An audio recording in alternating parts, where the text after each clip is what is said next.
about how he was over, I don't know how many Satanists, call them churches. He was like the bishop.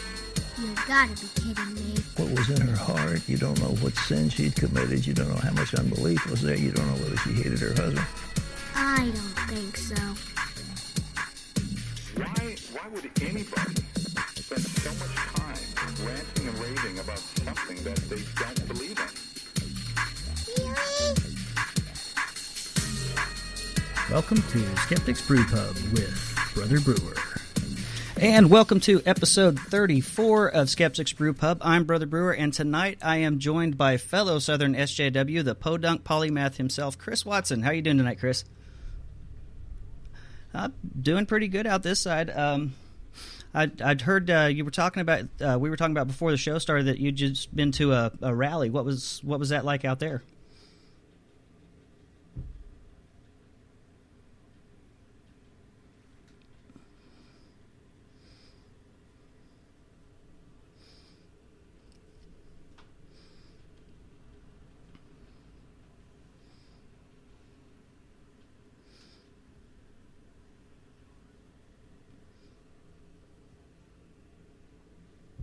Yeah. Oh, whine away. Because I've whined a bit after a few protest marches myself.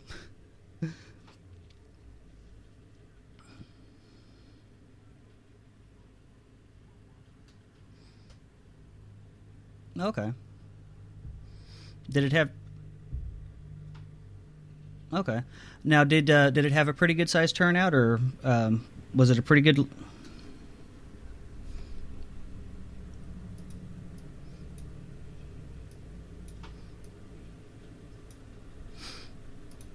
Okay.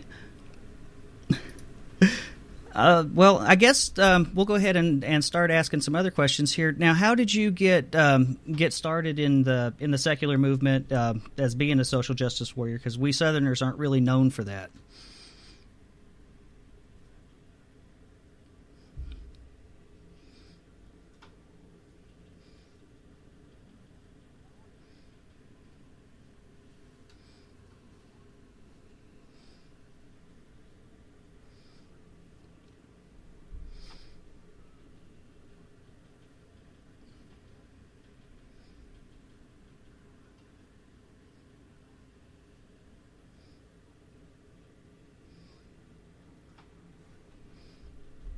Okay.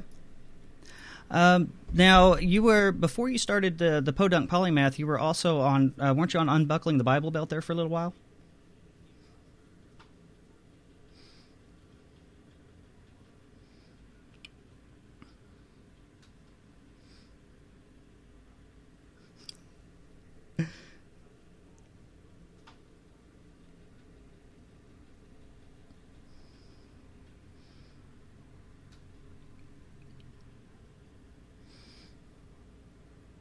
Mm-hmm.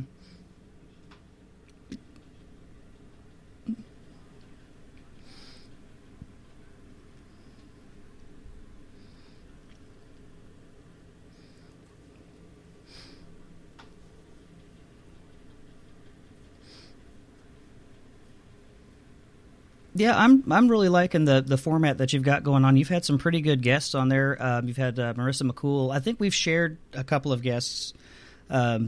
Like Carla Lewis was one, I think, that we both had on. But you've also had some bigger names like Sincere Carabo, who works. Is it with the American Humanist Association that he works with, or is it? It's. Yeah, I thought so. He's pretty big time there. So, you've for being a little podcast out of Tennessee, that's actually some pretty good lineup there.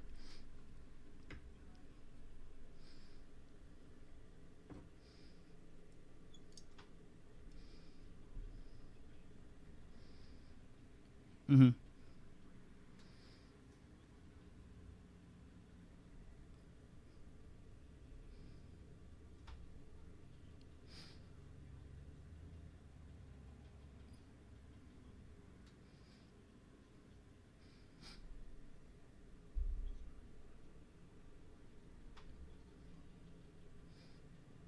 Okay.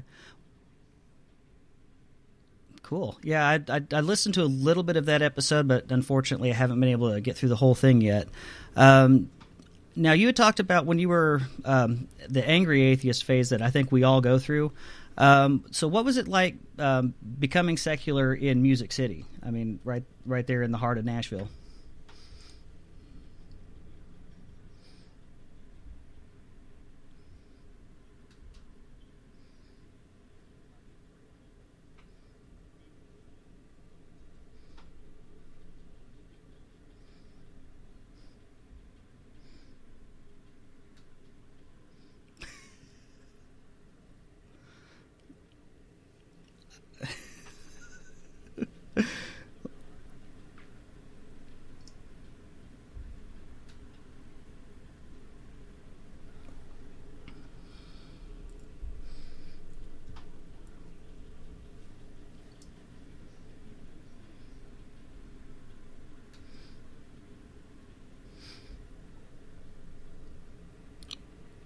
Okay.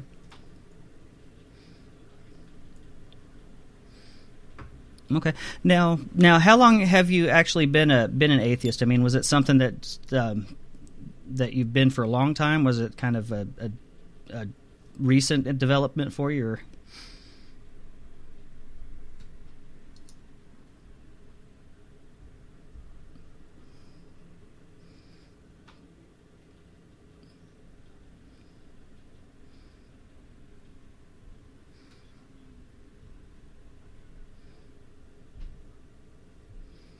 Oh, okay.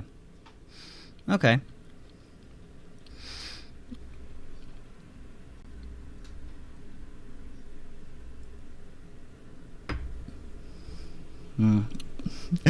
Yeah. Now you said that. Now, are there any groups out there in Nashville that you work with, or are you more of a solo act?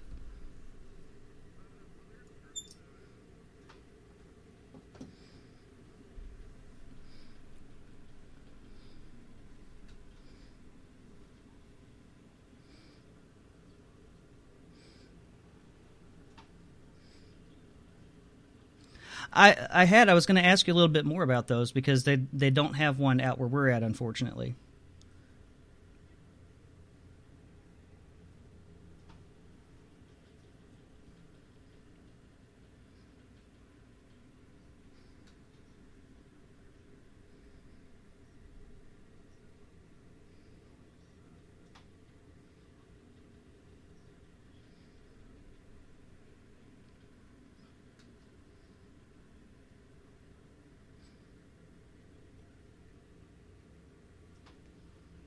Okay.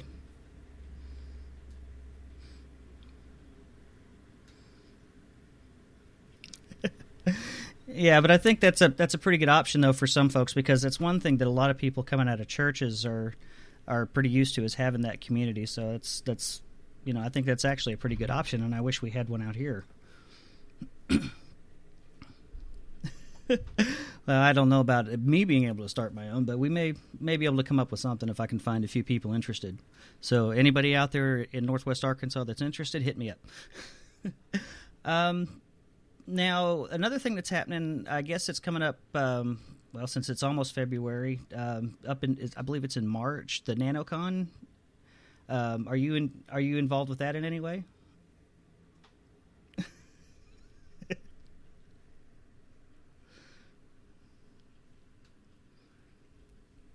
Okay.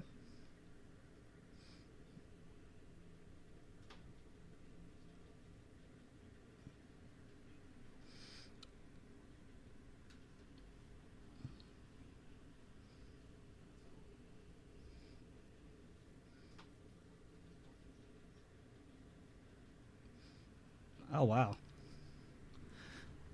Okay. Well, how about we talk a little bit more about exactly what NanoCon is, what its purpose is, how long it's been going on. So what exactly is NanoCon?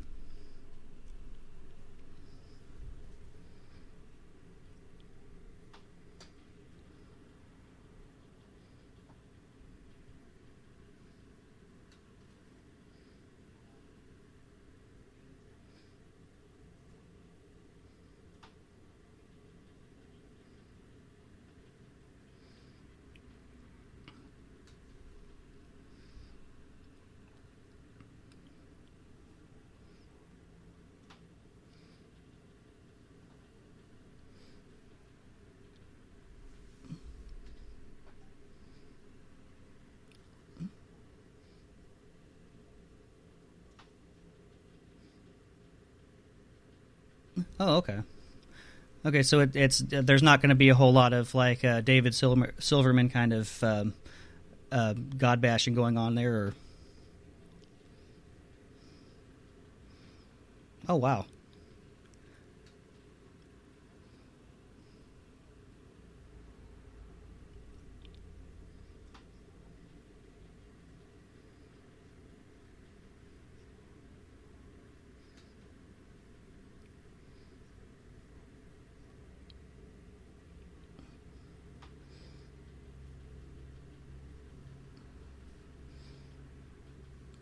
That is true. So you got Matt Dillahunty coming out. Who else is on the roster that you know of?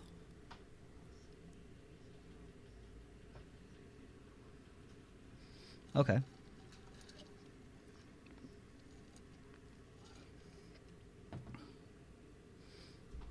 Awesome.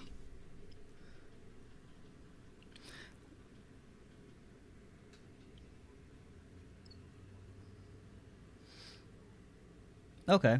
And tickets are on sale now? Okay. And okay. So NashvilleNuns.com to get to the website, and from there you can get your ticket. Okay.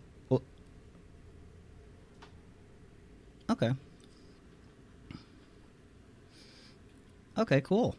Definitely. And that's something that I've been thinking about doing, because unfortunately the convention all the way out in North Carolina coming up in April, the ReasonCon, I'm not going to be able to make that because it's just it's. I know I've talked to the missus about it, and she wants to take a family vacation instead this year. So it's, I know, because that's true, and her mom actually lives out in Jacksonville, North Carolina. So I tried to squeak that little bit of an angle, but no, couldn't do it. Yeah, it caused a little bit of hate and discontent. So I'm going to save for next year's and try to head out for next year's ReasonCon for sure. Yeah, I'm definitely going to do my best to get out there to one of those, because that's just, it seems like that's almost like a podcaster spring break right there.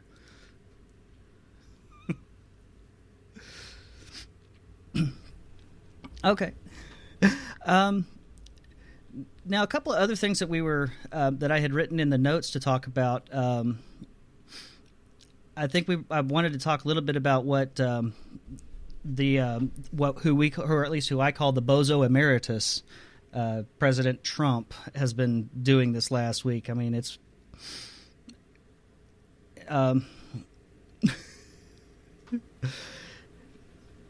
yeah. He's definitely, I don't think he's playing with a full deck, but the guy, I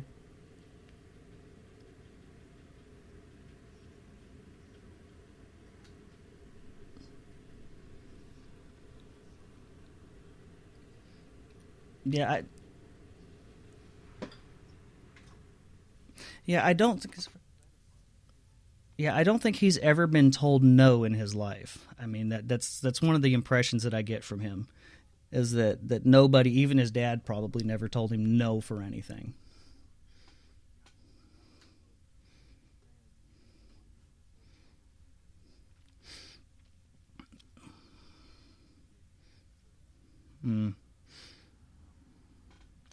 Yeah, I mean, now with the latest, the immigration, the quote-unquote Muslim ban, that I think they've gotten part of it, the courts have overturned part of it where it comes to folks that have a green card.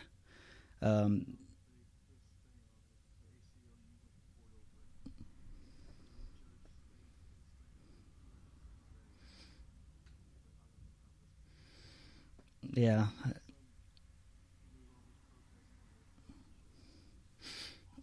Yeah, definitely. It seems like that is the way to get his attention, is to go out there and tell him that there's to protest, or, do something that or say something that he doesn't particularly like. That gets his attention, it seems.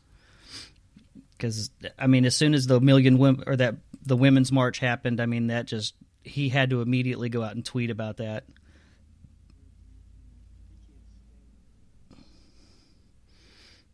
That was why he posted that's why he had what's his name, Steve, the press secretary, come out and talk about how the inauguration numbers were the biggest ever. That was to try to throw some shade on the Women's March. Yeah.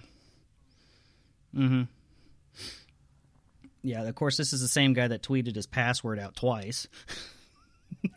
Did you see that?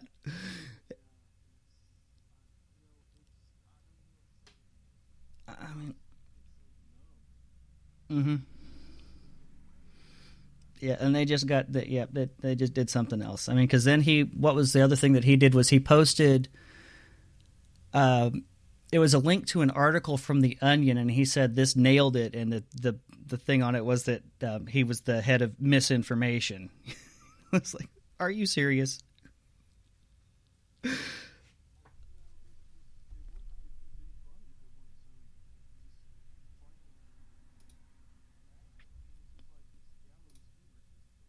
Yeah, I know. It's kind of spooky. But speaking of bozos, I've made him the bozo emeritus because, I mean, he's always going to do stuff that messes us up. I mean, it's just no getting around it. But I think we can probably segue now into a few of our bozos that we had come up with. I think you had one that came over here from Arkansas. Mm-hmm. Unfortunately, yeah.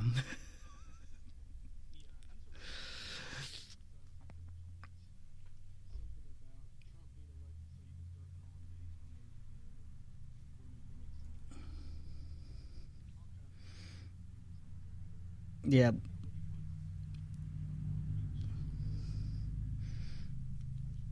Yeah, for the state treasury department.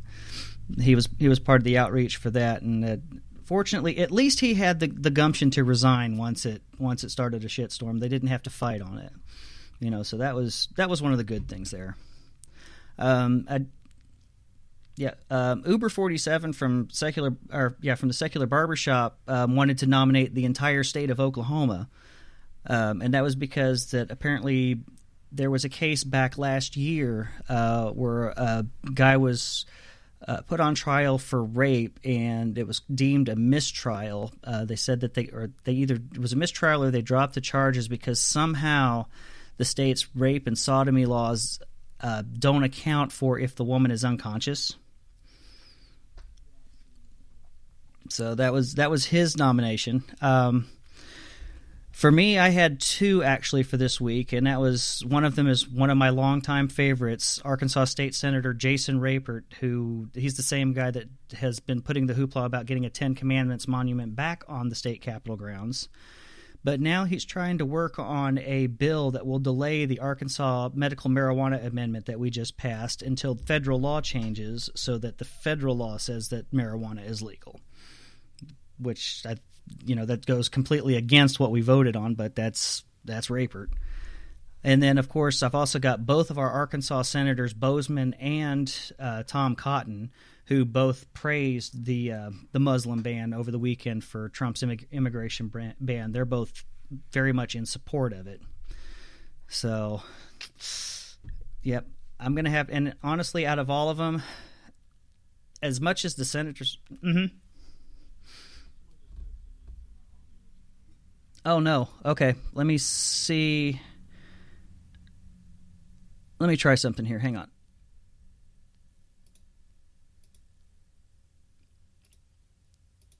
I may have to disconnect and reconnect with you. Hang on. Let me try something.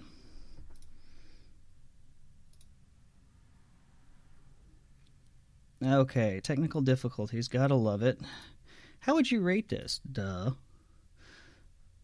1 star there. So let's try and call him back here. And we'll just do a voice this time and see.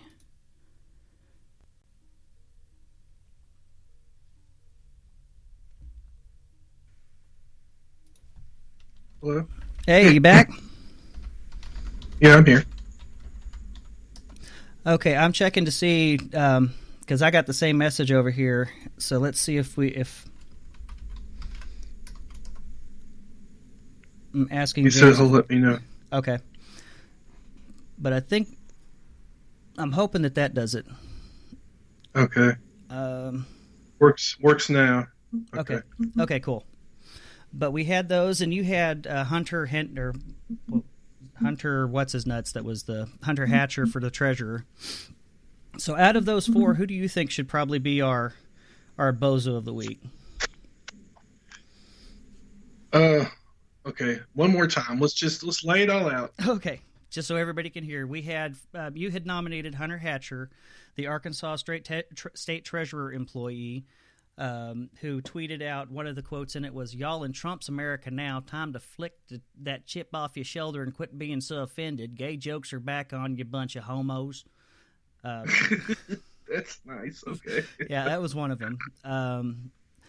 Uber47 from Secular Barbershop had nominated the entire state of Oklahoma for their rape law that does not include oral sex if the woman is unconscious. That's okay. And I had nominated Arkansas Senators Bozeman and Cotton for their support of Trump's immigration ban, as well as another one was Senator Jason Rapert for filing that bill to delay the Arkansas medical marijuana amendment we had just passed until the federal law changes so that it is legal federally to be able to partake of the wacky tobacco. I'm going to go with the dynamic duo. You're going to go with the dynamic duo? Yeah, I think I'm going to have to go with those guys too, because as much as I hate Jason Rapert, those two numbskulls over there in the Senate are just really, they're staying lock stock with him the whole time. So yeah, that's really no surprise. I mean, it's sad, but it's no surprise, unfortunately. Yeah, yeah.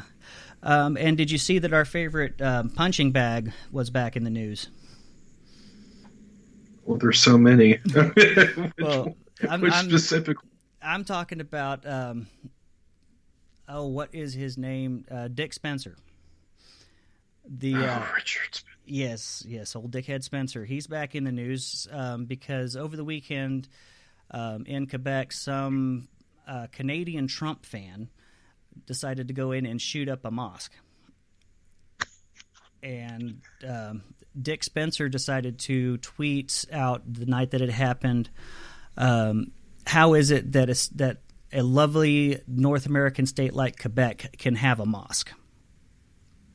So, I mean, he's low-hanging fruit, really. I mean, yeah, it's like expecting a bird to fly. It's like I knew that was gonna. Yeah, it's just his nature to be a fucking white supremacist asshole. I mean, what? Yeah, and I mean, and I understand some people talking about that have been talking about how it's not okay. That those people that punched him, that was not a good thing, and I'm leaning more towards it. The only reason that you shouldn't have punched him is because you might hurt your hand. Go for like an elbow drop or something instead. Yeah, I don't know. To me, it's an individual decision. I'm not going to sit here and tell anybody. I personally wouldn't do it because I'm a wimp, I guess. I'm not a violent person, but if you're into that, I don't see any issue with it. To be honest with you, and a lot of it, the discourse itself was kind of bothered me because people were just being so hardline about one or the other, and I'm like, there are shades of gray in this somewhere. I mean, yeah, and I listened to the arguments on both sides of that, and I keep coming back to the thought that what kept those guys in check for so long? I mean, what kept them from coming out and being as vocal and as pushy as they have been in the last year or so? And it's been that thanks to the Cheeto in chief that they're not afraid anymore. There's no more social repercussions for them saying anything or doing anything. I mean, we've got people that are just outright attacking folks just because they're seeing them as different and saying that this is Trump's America, so this is okay now. The fear's gone. And so I really think that if you're willing to do it, go out there and throw a punch or two, then by all means, I'm not going to stop you because I think they need to be afraid again. That's the only thing that's going to hold them in check. Yeah, I agree. I mean, as much as I hate violence as a, I just don't, I can't condemn it wholesale because, I mean, sometimes you need some of that, Mm-hmm. I don't think nonviolence by itself just is going to do it. Yeah, Just and because humans are a warlike species. That's just the way it is. yeah, we're just weird like that. I mean, it's part of our evolutionary nature, I guess, to be tribal, and that these guys are playing onto that. Yeah. So I don't know. I'm not going to sit here and defend, sit there and condemn anybody for punching Nazis. I mean, that's a little silly to me. Yeah. Well, another thing I wanted to ask you, because like I said, we were thinking about heading out there for NanoCon next month. What's the craft brewery scene like out that way? Craft brewery scene. The big one, Yahoo. What did I just say? Yazoo. Sorry. Yazoo's one of the bigger ones. Okay. And Blackstone. There's also Black Abbey, but I haven't tried any of their beers yet. But I prefer Blackstone beers. I don't know, Yazoo. I mean, Yazoo's okay. Their porter and their dark ale's okay, but I don't know. Blackstone's better than me. Their porter. Okay. That's just personal. Yeah, I think I've heard of Blackstone, but I haven't. Nothing has made it over this side of the Mississippi yet for me to be able to try. Well, it's basically it's a brewery in town. There's a restaurant around the whole. It's one of those deals where they have the vats right there in the restaurant or whatever. Nice. So it's pretty nice. I mean, the food's pretty decent. So I mean, you should definitely check it out if you come around here. Around here. Yeah, come on out this way. I told you. I told y'all that there might be accents coming out. Oh yeah, there's gonna be plenty of that anyway. Yeah. I mean, they're all coming. I know a couple of people from Mississippi, but they're not from there. But they're Navy people. But I think they're from California. Well, no, one's from New York, one's from California. Okay, yeah, my dad served down when he was in the Navy. He was down and got stationed in Jacksonville there for a little while, or Jackson, Mississippi for a little bit. He said that if America has an asshole, it's Jackson, Mississippi. So. Yeah, they hate it there. They can't wait to get out. Oy vey. Yeah, we have a saying here in Arkansas, and that's "Thank God for Mississippi." I think most of the South can say that probably. Yeah, but there's a lot of times where they just edge us out. I mean, I think we were like 48 in education at one time, 49th in teen pregnancies. Just if it wasn't for Mississippi, we'd be there at the bottom. I know, and I feel bad for the people who are disenfranchised and the poor people. I mean, I don't know. I feel bad for them a lot, but at the same time, it's hard for me to sympathize with them on some respects because, I mean, they keep voting for this stuff, even though it goes against their interest, and you try to tell them that, and they don't care. They've got their whole... It's human nature, I think. They don't care. I mean, they care more about religion, mm-hmm. I think. Yeah. And whatever their pastors tell them to vote, the way to vote. That's who I really blame, the church leaders who really disgust me, to be honest with you. You tell these people to vote against their own interests.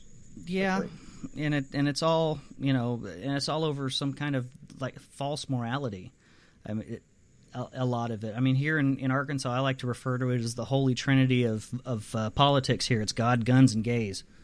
You hit on those three topics, and you're going to get far. Basically, yeah. That's the way it works, unfortunately. God. You get so down about the whole thing. Now, I know that over one state over in Kentucky, isn't it, where the Art Park is at? Did you get a chance to go see that? No, and I'm not paying money. I'm not giving that fool any money. No way am I doing that. Yeah, I can definitely understand that. I have a hard time understanding how anybody believes anything that guy says. I mean, it's just... Well, hell, even Pat Robertson said he was off his rocker. And you know it's bad when Pat Robertson says that you're crazy. I mean, that's Yeah. But the problem is, you tell some people, and it's human nature to dig in further. Mm-hmm. You know what I'm saying? Some people, you're not going to tell me that I'm wrong, and then they just, entrench even further in. So it's kind of pointless, really. Yeah. And I had one lady I talked to that she told me that she didn't believe in evolution. And I asked her why, and started probing a little bit, and she said, well, I'm just not smart enough to understand it. And I'm like, okay, so that means that it's not valid just because you can't understand it. Yeah, that doesn't work. That's not how any of this works. Yeah. Or my favorite argument, and I've still heard it, and I just cannot believe that it's still around, is that if we came from monkeys, then why do we still have monkeys? Oh, it's just pain. I know it, and the excuse that I heard was that it's because the point of evolution is to replace the former species, and I'm like, no, not quite. That's not how it works. Yeah, that's not how any of this works.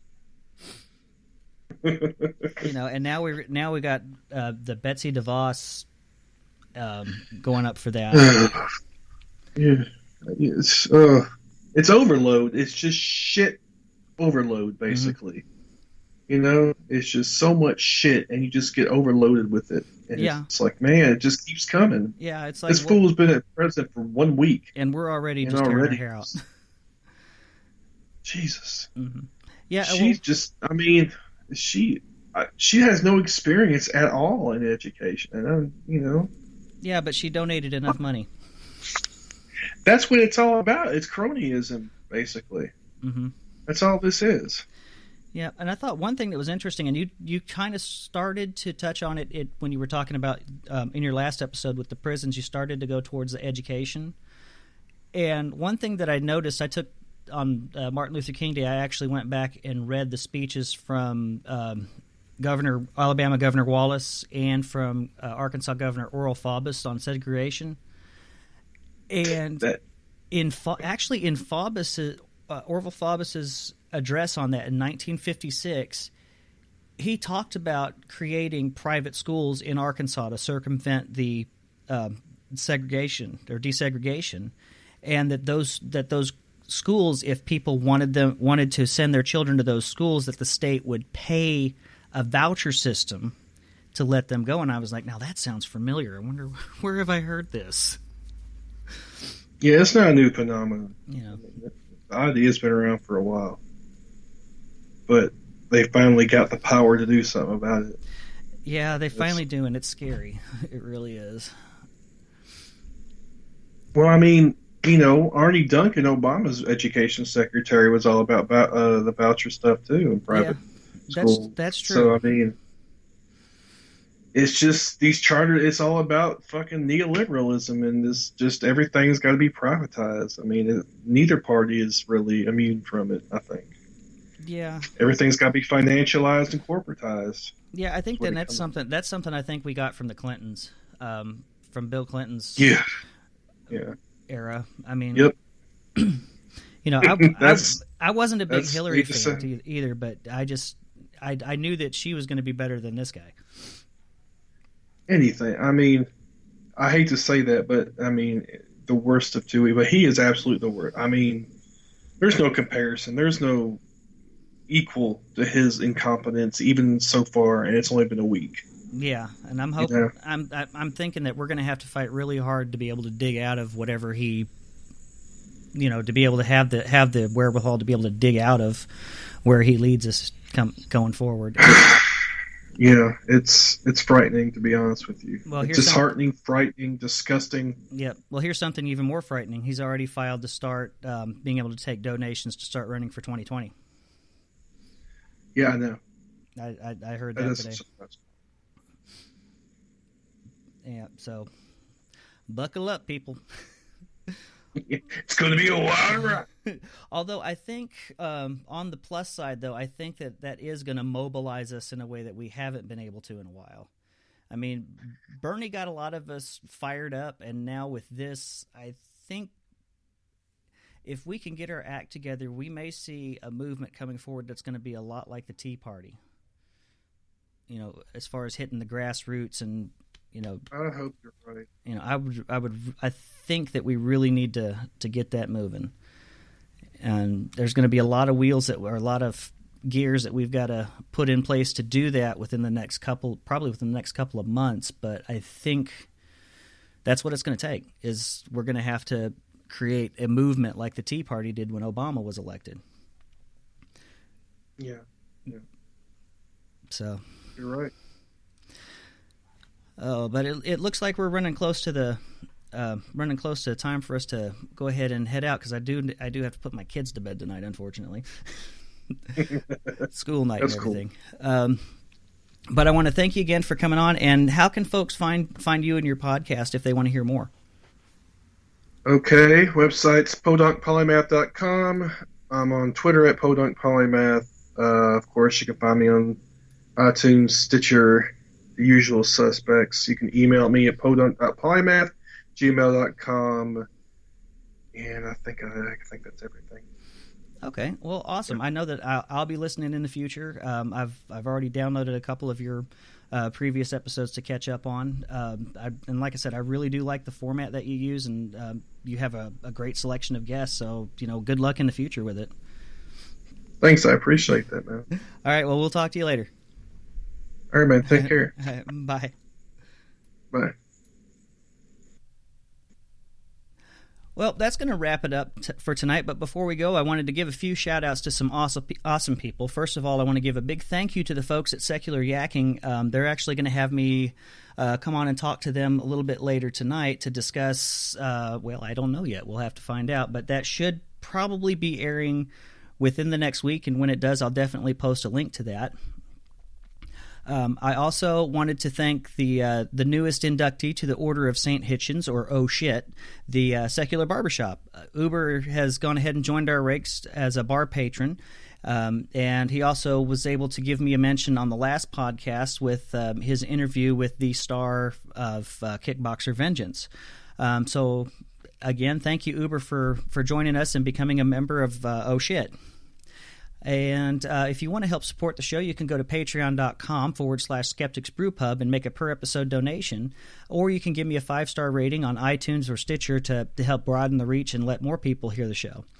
You can send any fan mail, hate mail, or other messages to me at Brother Brewer at skepticsbrewpub.com. You can also find me at facebook.com/beer and blasphemy. The website is skepticsbrewpub.com. Now, if you have a Bozo that you'd like to nominate for Bozo of the Week for next week, you can email that to the show or send a message on the Facebook page. And you got, also on our webpage, you'll find show updates, the Bozo archives, links to other secular and other podcasts that are coming out, secular LGBT and self-care links, and a lot of other great stuff that I'm trying to add to the website daily. So go ahead and check it out. You hopefully will find something new every day.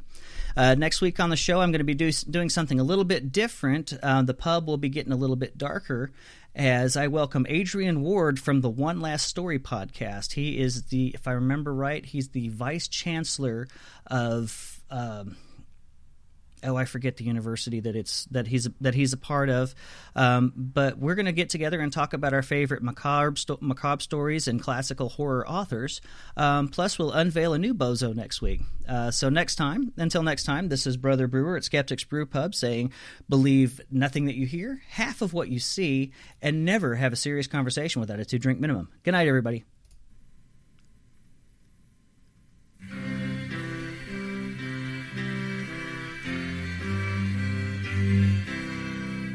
Anacreon in heaven, where he sat in full glee, a few sons of harmony sent a petition that he their inspirer and patron would be.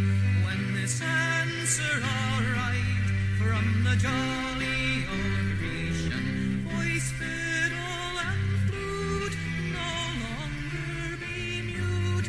I'll lend you my name and inspire you to boot. And besides, I'll instruct you like me to entwine the myrtle